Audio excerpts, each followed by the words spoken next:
Halo semuanya, apa kabar? Semoga dalam keadaan baik, sehat, dan semoga untuk subscriber yang ada di channel saya ini cepat mendapatkan pekerjaan, dan yang sudah mendapatkan pekerjaan semoga mempertahankan pekerjaannya sebaik mungkin. Baik, untuk di konten kali ini saya akan menjawab dari salah satu pertanyaan dari teman yang berkomentar atas nama Ferianto Dilauf. Eh, ini sebelumnya saya mohon maaf ya, saya tidak bisa membahas lagi sedetail mungkin job yang ada di Batam, khususnya untuk terupdatean terbaru yang ada di Batam. Jadi saya saranin untuk teman-teman pencaker, khususnya yang mengunjungi channel saya, kalian bisa cari job-job yang ready di Batam. Namun ini khusus yang sudah stay di Batam atau yang sudah di Batam ya, yaitu kalian join Instagram. Di Batam itu sangat banyak banget Instagram yang mengupdate terbaru dari job-job yang ada di Batam, dan mereka biasanya mengupdate lowongan itu bukan hanya per hari namun per jam gitu. Saya sering banget lihat di situ mereka update-nya jam 7 pagi, jam 10 siang, jam 10 paginya udah close gitu. Mereka update jam 1 siang, itu jam 3 sorenya itu udah close jobnya. Jadi kalian harus garcep, bener-bener pantau grup tersebut, Instagram tersebut untuk peluang job. Karena di Batam itu kebiasaannya mereka perusahaan posting job itu di depan post security atau kayak mading gitu. Mereka post itu, namun ketika sudah ada yang terdaftar, yang mendaftarkan diri dan diterima sesuai kualifikasi yang dicari perusahaan tersebut, maka job tersebut sudah dicabut atau sudah ditutup gitu. Tapi kalau misalnya sampai hari tersebut belum dapat, mereka akan tetap pasang itu. Dan teman-teman yang lihat biasanya mereka ambil gambar dan kirim ke admin yang di Instagram, dan admin di Instagram memposting itu ke publik. Jadi lowongannya dibutuhkan 2-3 orang, itu diposting ke publik, yang isi grup yang followers yang ada di Instagram tersebut ratusan ribu. Jadi kita harus bersaing dengan teman-teman yang garcep. Oke, kembali ke pertanyaannya. Ini pertanyaannya dari Ferianto Dilu. Aku lahir tahun 2000 bang, rencana tahun depan mau merantau ke Batam bang. Tolong penjelasannya. Jadi di sini teman kita Ferianto ya, saya panggilnya Ferianto. Tahun 2000 itu tahun kelahiran yang masih cukup untuk mencari job jika kamu berkeinginan kerja di perusahaan industri. Kenapa saya bilang? Karena kamu punya masih kesempatan dalam jangka 1 tahun ke depan lagi. Tapi kalau kamu ini kamu bilang kan tahun depan, otomatis kamu pas umur kamu di umur 23 tahun. Saran saya, jika kamu sekarang sudah ada modal dan di tempatmu memang kamunya belum bekerja, lebih baik secepat mungkin gitu. Karena daripada kamu nanti tahun depan itu akan lebih sulit sedikit untuk mencari pekerjaan. Tapi masih bisa karena masih 23 tahun. Kenapa saya jelaskan sedemikian? Karena di Batam itu maksimal perusahaan menerima karyawan, khususnya yang cowok nih, itu umurnya maksimal 23 tahun. Itu baik secara non skill dan memiliki skill. Namun ada kategori lain seperti engineering, facility, forklift misalnya nih, itu bisa mereka menerima di atas 23 tahun. Namun harus mempunyai skill dan legalitas lisensi gitu. Oke. Jadi untuk Ferianto, untuk persiapannya ke Batam, di channel saya ini, di video-video saya sebelumnya, kamu bisa cek-cek juga untuk bahan pertimbangan. Saya sering sekali menerapkan, memberitahu, menegaskan untuk teman-teman yang mau ke Batam, khususnya yang mengunjungi channel saya. Persiapkan yang paling utama adalah modal. Karena di Batam itu semua serba beli dan serba mahal gitu. Kenapa saya bilang seperti itu? Contoh kecilnya, kalian mencari pekerjaan, kalian butuh modal. Saya pastikan modal kalian itu sekali ngelamar tidak kurang dari 30.000. Sekali ngelamar. Maksudnya itu sekali kalian ngirim berkas, itu tidak kurang 30.000. Yang saya tahu nih, yang biasanya karena saya juga pernah mengalami sedemikian gitu. Ini contohnya. Kalian ngelamar, kalian butuh buat SKCK, NPWP, kemudian kalian juga butuh fotokopi, kalian juga butuh scan, kalian juga butuh file-file yang lainnya. Fotokopinya bukan hanya satu, KTP, KK, NPWP juga difotokopi, surat pengalaman jika ada, riwayat hidup gitu. Dan pas foto. Lain lagi maafnya, maaf merah itu untuk pencakar karyawan. Jadi itu kurang lebihnya habis 30.000. Kenapa kok sampai segitu? Karena di Batam itu untuk melamar pekerjaan biasanya perusahaan itu mengajukan untuk para pelamar mengirim via pos. Dan nominal atau biaya mengirim lewat pos itu sekitar 15.000. Mau dekat, mau misalnya nih kamu tinggal di Piayu. Itu dari Piayu ke daerah Muka Kuning, pusatnya industri di Batam itu jaraknya kurang lebih cuma 1 kiloan. 1 kilo lebih gitu. Kan cuma deket nih. Nah, kalian ngirimnya tetap 15.000. Kalian ngirim ke Batam Center yang lebih jauh, tetap 15.000. Memang hari itu langsung dikirim. Jadi biayanya itu 15.000 sekali ngirim.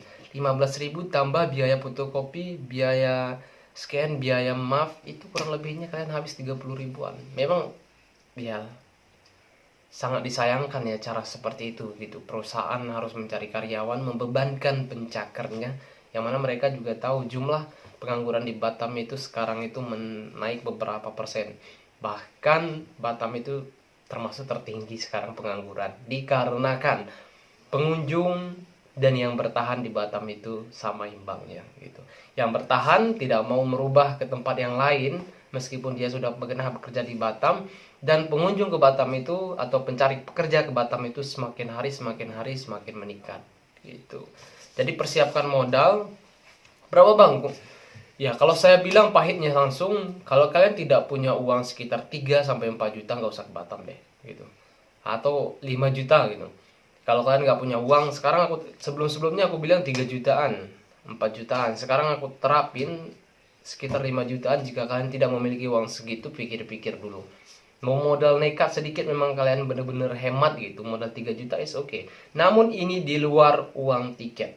Oke.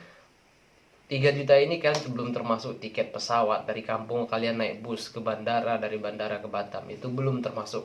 Ini modal yang harus kalian bawa, yang harus kalian persiapkan di dompet kalian ketika sudah di Batam. Untuk apa saja bang? Kok sampai 3, sampai 4, sampai 5 juta? Pertama, kalian di sana kan punya saudara, kalian punya family, otomatis kalian bisa numpang di sana. Jika tidak, kalian harus mencari kosan. Kalau punya teman, nggak mungkin kalian sampai beberapa bulan di situ. Ya is okay kalau teman kalian ngebolehin atau kalian teman dekat, ya otomatis kan harus patungan dong. Nggak mungkin dia yang bayarin makan kalian gitu. Jadi harus patungan gitu. Jadi kalau tidak punya teman, kalian harus mencari kos-kosan. Kalau di sekitaran Piayu, itu di daerah Piayu, Kampung Aceh atau Simpang Dam atau Batu Haji itu cukup murah kos-kosan. Tapi kalau kalian tinggal di daerah Batam Center itu sedikit mahal kos-kosannya. Kayak di Bengkong, Nagoya itu sedikit mahal kos-kosannya karena itu dari daerah pusat perkotaannya. Berapa bang kos-kosannya di sana?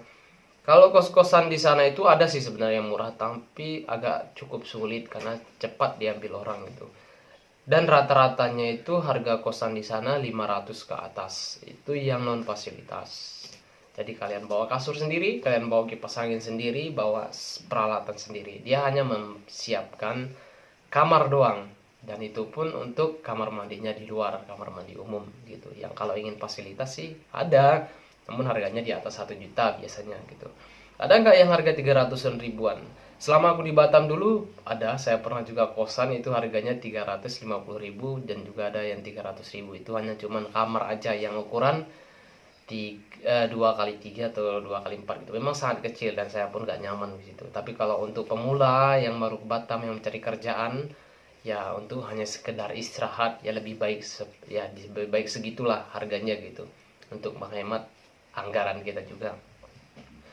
Selain untuk kos, jadi itu tadi ya, taruh aja 500.000 ke atas itu untuk kos per bulannya. Itu bayarnya per bulan atau per 6 bulan bang? Untuk di Batam itu bayarnya per bulan gitu. Namun bagusnya kalian kalau kalian itu punya temen yang join sekitar 3-4 orang, itu kalian lebih bagusnya ngambil rumah, atau 5 orang ngambil rumah. Ada kok rumah yang 600.000, 700.000 kalau di daerah Piai itu ada itu. Biasanya ada yang pos itu untuk rumah ya. Dan rumah sana bukan kayak rumah satu rumahan, enggak. Dia satu rumah tapi disekat jadi dua.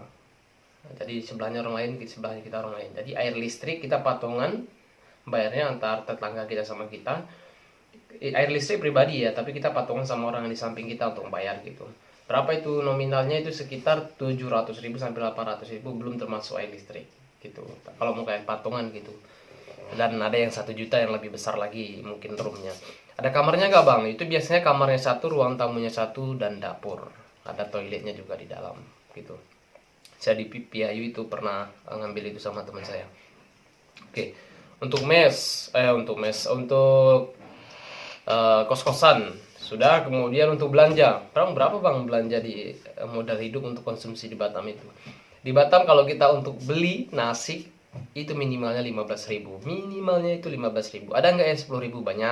Banyak sih, masih ada yang 10.000. Jadi tergantung daerah mana kalian tinggal gitu. Kalau di daerah Piayu masih ada yang serba 10.000, warung Padang itu Batu Haji. Kalau di daerah Batam Center ada tapi jarang-jarang. Nagoya ada tapi jarang-jarang.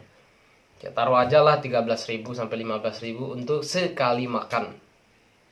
Jadi kalikan aja, kalau kalian ingin makan 3 kali sehari, perharinya kan harus keluar uang berapa. Kalikan saja kalau kalian sampai 1 bulan belum mendapat pekerjaan begitu. Gimana caranya supaya hemat bang? Kalau untuk hematnya sebenarnya saya anjurkan kalian itu masak sendiri, beli rice cooker dan beli peralatan sendiri di Batam. Kayak kalian beli rice cooker dan beli gas atau kompor kecil, gas yang satu dapurnya itu. Kalian beli juga peralatan seperti piring, sendok dan segala macam. Itu sebenarnya lebih hemat. Karena kalian modal kalian itu stokin banyak itu beras, dan untuk lauknya itu kan kalian bisa beli telur sepapan atau lauk pauk yang lainnya yang masih mentah.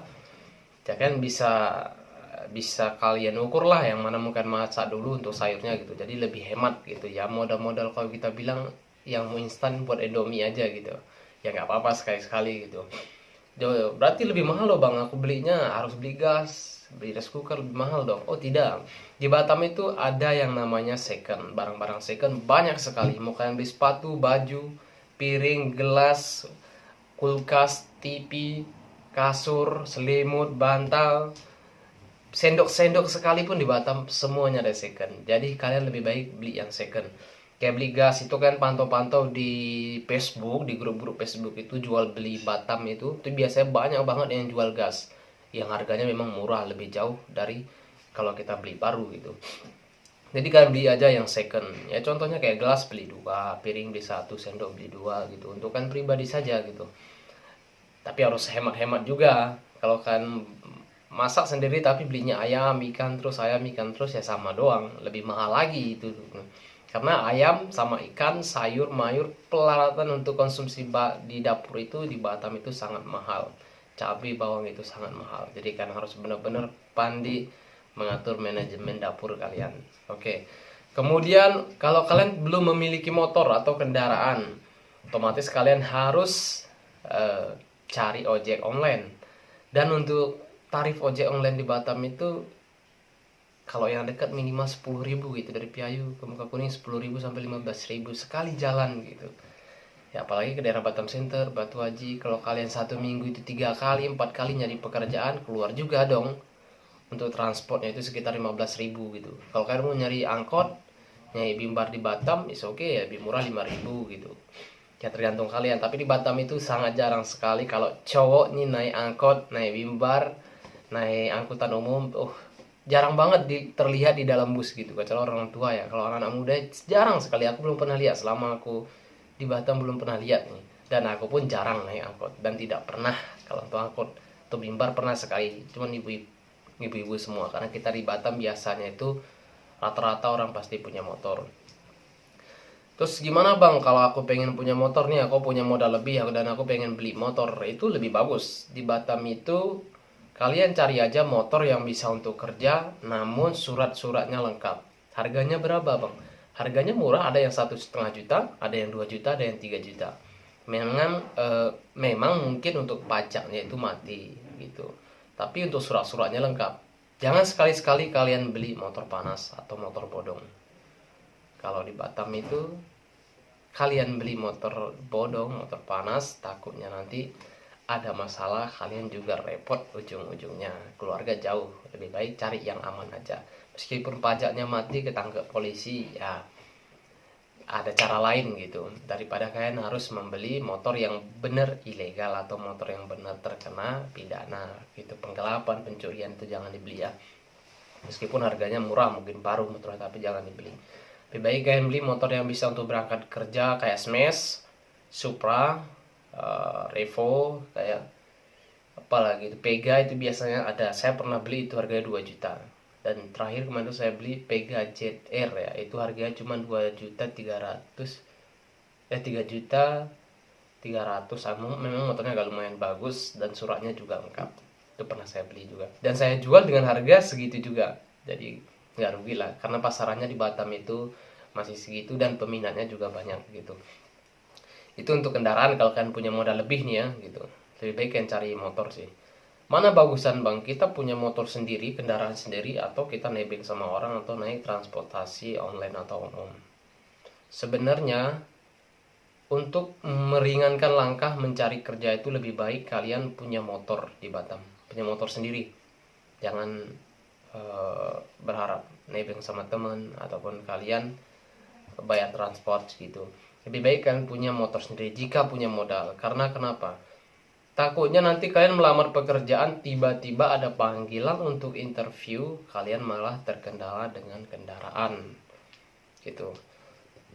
Karena biasanya itu kalian nge-apply lamarannya hari ini, besoknya tiba-tiba dikirim jam 1 siang dan jam 2 siang kalian harus di sana. Posisi perusahaan juga jauh, contohnya di Tanjung Uncang, Batam Center, jadi nggak terkejar waktu. Banyak teman-teman yang udah dapat panggilan tiba-tiba nggak bisa terkejar karena terkendala di kendaraan gitu. Jadi kalau ada modal ya, tapi jangan dipaksakan. Kalau nggak ada modal ya nggak apa-apa lah gitu. Namun persiapkan modal yang seperti saya bilang tadi untuk ke Batam. Oke, jadi itu sudah ya saya bahas untuk tempat tinggal kalian, kemudian konsumsi kalian di sana selama kalian mencari pekerjaan, dan juga saya udah ngejelasin untuk transportasi kalian. Kalian bisa memilih yang mana. Jika ada modal silakan beli motor, kalau tidak ada modal ya nggak apa-apa. Namun kalian juga harus banyak relasi dari teman-teman kalian, baik nebeng atau mau info job. Kalian harus gimana ya, kalian harus berpikir saya ini butuh pekerjaan dan saya harus dapat info pekerjaan, baik itu dari media sosial, Instagram, Facebook, dan aplikasi job lainnya. Kalian juga harus mencari relasi pekerjaan ini dari teman-teman kalian, dari orang yang kalian kenal di situ gitu. Bro, ada nggak lowongan di tempat di kerjaanmu, di perusahaanmu gitu, bisa nggak aku ngelamar gitu. Jadi tapi lihat juga kualifikasi yang diminta oleh perusahaan tersebut. Kalau dia minta maksimal umur 23 tahun, kalian udah umur 24, 25, kalian jangan memaksakan diri untuk melamar ke situ. Karena kalian nggak akan dipanggil gitu, apalagi kita non skill. Kalian nggak akan dipanggil, kalian ngelamar ngabisin duit aja gitu. Ada kok perusahaan di sini, di sini saya nggak menekankan semua dikirim via pos ya, yang harus kalian keluarkan uang 15.000 supaya kalian bisa mengirim berkas tersebut. Ada sebagian perusahaan yang berlakukan peraturan itu gitu, harus ngirim via pos, nggak bisa kita ngirim ke kantor ke pos security-nya mereka atau ke company-nya mereka, ke industri mereka, nggak bisa. Mereka menganjurkan via pos mengirimnya ke perusahaan mereka jika ada lowongan. Tapi banyak juga perusahaan, bahkan lebih banyak kalau sekarang itu semuanya itu serba online. Jadi kalian itu ngirimnya via email atau aplikasi kayak Dream Talent, kalau yang di mana itu saya lupa perusahaannya. Ada beberapa aplikasi yang dipakai mereka untuk kita mengajukan lamaran pekerjaan, dan juga ada yang mereka membuka lowongan pekerjaan dan mereka mengajukan para pelamar itu mengirim via email. Jadi kalau yang mengirim via email ini kalian harus benar-benar cepat gercep, karena email itu biasa dibatasin. Misalnya nih, akhir tahun banyak yang finish kontrak, sekitar 50 orang cowok karyawan operatornya finish kontrak, dan mereka buka sebelum karyawan yang lagi bekerja di situ 2 bulan sebelum mereka finish kontrak ataupun selesai bekerja, ataupun 1 bulan sebelum mereka selesai bekerja, mereka akan merekrut karyawan baru gitu via email. Jadi 50 kota untuk pencakar, mereka buka emailnya itu sekitar kota emailnya yang masuk ya. Maksudnya pelamar yang masuk ke email mereka, kotanya itu mereka buka untuk diseleksi, belum yang diterima nih, tapi untuk diseleksi sekitar misalnya 200 email yang masuk. Yang nanti mereka terima itu sekitar 550 orang, dan mereka buka kota untuk email yang masuk ke job tersebut itu sekitar 200. Contohnya nih, pagi ini dia buka info lowongan. Di jam 7 pagi udah tersebar di Instagram secara publik nih. Banyak yang lamar. Jam 10 siangnya udah 100 email yang masuk. Kemudian jam 3 siangnya udah 150. Malamnya jam 7 malamnya misalnya udah 200. Kalian baru lihat di jam 8 malam. Jam 7 udah penuh 200, kalian baru lihat di jam 8 malamnya. Meskipun infonya masih buka lowongannya, kalian apply, pasti akan gagal. Dia email kalian itu pasti terkirim dulu. Tapi 2 hari ke depannya nanti ada pemberitahuan, email yang Anda tuju kontaknya sudah penuh. Jadi saya saranin kalian bener-bener cepet, garcep, ketika ada lowongan yang buka langsung kirim emailnya. Langsung kirim. Jadi persiapkan file-file email kalian. Filenya itu kalian bisa search di akun-akun yang lain, channel-channel yang lain tentang membuat cara membuat lamaran pekerjaan lewat email, apa aja yang harus disiapkan, file-filenya gitu. Jadi kalian lihat di channel-channel di YouTube, channel yang lain, kalian lihat dan persiapkan itu. Kalian simpan di drive kalian buat lamaran kerja, dan simpan di drive kalian ketika suatu ada lowongan, kalian tinggal kirim lewat email, tinggal kirim, gampang kan gitu. Dan biasanya lagi banyak orang itu mereka kumpulin nih berapa perusahaan yang ada di Batam, ratusan itu perusahaan di Batam, mereka cari emailnya, kemudian mereka buat filenya untuk dikirim ke email, mereka tandain semua yang akan dikirim ke email yang mana dan sekali kirim plus, misalnya 200 perusahaan sekali kirim plus. Hitungnya ya, siapa tahu hitung-hitung beberapa hari ke depan ada yang manggil salah satu perusahaannya, meskipun mereka tidak mempublikasikan adanya lowongan pekerjaan. Banyak juga seperti itu gitu. Jadi saran saya seperti itu tadi, kalian harus garcep dengan yang namanya jobless atau lowongan pekerjaan yang ready. Oke.